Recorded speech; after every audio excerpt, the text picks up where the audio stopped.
మాతృదేవోభవ. లక్షలు లక్షలున్ గురిసి లక్ష్యమునే మరిపించునేము, ఈ లక్షలు నిన్ను చూపు కథలా సుధలా, పడరాని పాట్లు వేలక్షలు పడ్డవేళ నన్ను లక్షలు రక్షణ చేసెనొక్కో ఓ త్రియక్షర రూపిణి, ఓ త్రియక్షర రూపిణి, బ్రతుకు తట్టను మోయగ సాయమౌగదే, బ్రతుకు తట్టను మోయగ సాయమౌగదే.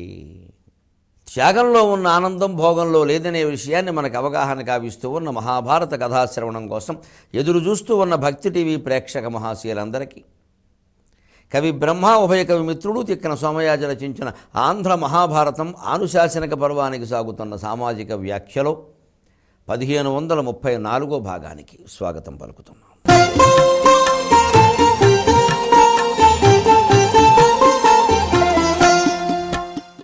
దానాలకి ఏదైనా ప్రదేశం ఉండాలా? ఎక్కడ చేస్తే మంచిది? కొన్ని చోట్ల చేస్తే విశేష ఫలితాలు ఉంటాయా? దానం దానంలా ఫలితం ఇవ్వకుండా అది చేసిన ప్రదేశాన్ని బట్టి కూడా కొంత ఫలితం ఇస్తుందా? ఈ సందేహాలకి సమాధానం ఇప్పుడు చెబుతున్నాడు భీష్ముడు. దానములాదిగా గలుగు ధర్మములన్నిటి చేతకు నిజాధీనపు చోటుగా వలయు, దానములాదిగా గలుగు ధర్మములన్నిటి చేతకు నిజాధీనపు చోటుగా వలయు, దేవతలున్ మునులున్ చతుర్ముఖున్ కానగబోయి, దేవతలున్ మునులున్ చతుర్ముఖున్ కానగబోయి, యజ్ఞముఖ కర్మ సమాచరణార్థమై తదీయానుమతిన్ తగన్బడసి, యజ్ఞముఖ కర్మ సమాచరణార్థమై తదీయానుమతిన్ తగన్బడసి, అయ్యయి చోటులనాచరింపరే, తదీయానుమతిన్ తగన్బడసి, అయ్యయి చోటులనాచరింపరే. ధర్మశాస్త్రం ఎంత గొప్పగా ఉంటుందో, ఎంత స్పష్టంగా ఉంటుందో, ఎంత సులభంగా కూడా ఉంటుందో గ్రహించండి. ఎప్పుడూ శాస్త్రాలు అనేవి మనుషుల సౌకర్యం కోసం పుట్టే మనుషులను ఏడిపించడానికి కాదు. శాస్త్రాచారం శాస్త్రాచారం అని చెబుతారు, దానివల్ల ఆ మనిషి ఏడుస్తున్నాడు అంటే ఆచారం తీసి పారేయాలి. ఎందుకు అంతమందిని ఏడిపిస్తారు? ఏమిటి కలిసి వస్తుంది?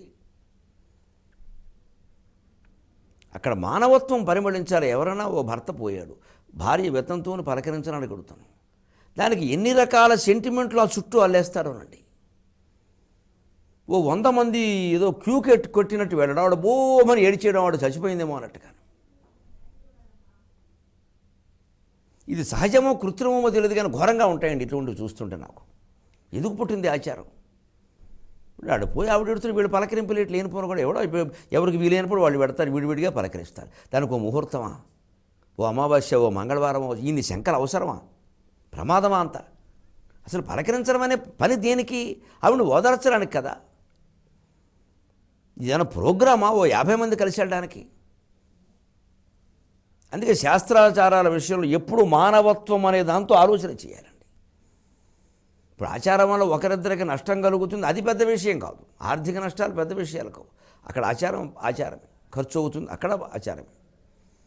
కానీ మానవత్వం దెబ్బతింటోంది, మనుషులు దుఃఖపడుతున్నారు, మనుషులు అవమానింపబడుతున్నారు అంటే ఆ శాస్త్రాచారాన్ని గురించి మళ్ళీ రెండోసారి అవి నిజానికి అక్కడ లేవు. ఎంత బాగా చెప్పాడో చూడండి. ఇప్పుడు దానాలే ఉంది, ఎంత స్పష్టంగా చెబుతున్నానండి. దానములాదిగా గలుగు ధర్మములన్నిటి చేతకు నిజాధీనపు చోటు కావలయు. ఏమిటి నిజాధీనపు చోటు? స్వగృహే, అదనమాట నిజాధీనపు చోటు. ప్రపంచం మొత్తం మీద దానం చేయడానికి అత్యుత్తమ ప్రదేశం ఏదన్నా ఉంటే అది నీ ఇల్లే, అంతే. నిజాధీనపు చోటు అంటే అర్థం అది. అందుకే నేను మాకు తెలుసున్న వాళ్ళను కొంతమందిని చూసి ఎంత ఆపత్రయపడిపోతున్నారా పాపం అనుకుంటా. స్వగృహే అని చెప్పుకోవాలని నాకు ఎప్పటి నుంచో ఆశ అండి. ఏమిటో భగవంతుడు సొంత ఇల్లు కట్టుకునే అవకాశం లేదు అని పాపం పెద్ద 70 ఏళ్ళై బాధపడడం కూడా చూశాను నేను. స్వగృహే, ఆ సంకల్పం చెబుతారు స్వగృహే అంటాను. ఆ స్వగృహే అనుకోవాలండి, వసతి గృహే, పరగృహే. చాలా బాధగా ఉందండి నిజంగా. ఆ జీవి కటకట్లాడిపోతున్నాడు. సొంత ఇల్లు అంత ముఖ్యం. అదే నిజాధీనపు చోటు.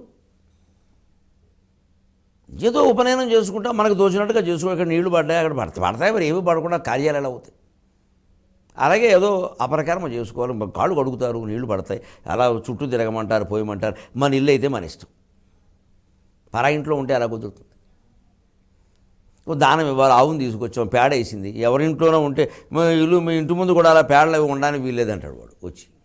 మన ఇంటి ముందు పేడేస్తే గొడవ లేదు, మన ఇష్టం.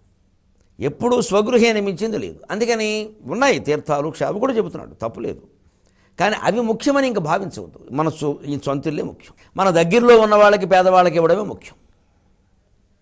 దాంతోపాటుగానే ఎక్కడ క్షేత్రాలు, తీర్థాల గురించి తక్కువ మాట చెప్పలేదు. వాటి విశేషాలు వాటికి ఉంటాయి. ఎందుకని మనం పుణ్యక్షేత్రాలుగా, తీర్థాలుగా భావించే ప్రసిద్ధమైనవి ఈ ఊరికి ఈ మధ్య పుట్టుకొచ్చినవి కాదు. ఓ శ్రీశైలం, ఓ కాశీ, ఓ సింహాచలం, ఓ రామేశ్వరం, ఇంకా రకరకాల ఇంకా ఒకటి చెప్పలేదని అనుకోవద్దు, చాలా ఉన్నాయి. అవి మహానుభావులు తపస్సులు చేసిన చోట్లు, భక్తులు భగవంతుడి కోసం పరితపించిపోయిన ప్రదేశాలు. వాటి పవిత్రతను ఏమాత్రమూ శంకించే అవకాశం లేదు. అంతకంటే పాపము ఇంకోటి లేదు. అటువంటి చోట విశేష ఫలం ఉంటుంది. ఎందుకు? ఆ మహర్షుల తపస్సు, ఆ తపశ్శక్తి అక్కడ ఆవరించి ఉంటుంది. అంచేతనం యజ్ఞం లాంటి పరమ పవిత్రమైన ప్రదేశాలు, ఇంట్లో చేయకుండా యజ్ఞాలు, ఇంట్లో మామూలు నిత్యం చేసే యజ్ఞాలు తప్పితే అశ్వమేధ యాగం ఇంట్లో చేస్తానంటే అలాగా ఏముంటుంది, దాని ప్రత్యేకత దానికి ఉంటుంది. అటువంటివి తప్పితే మామూలు దాన ధర్మాలన్నీ నిజాధీనపు చోటు కావలయు స్వగృహే అనడమే చాలా ముఖ్యం.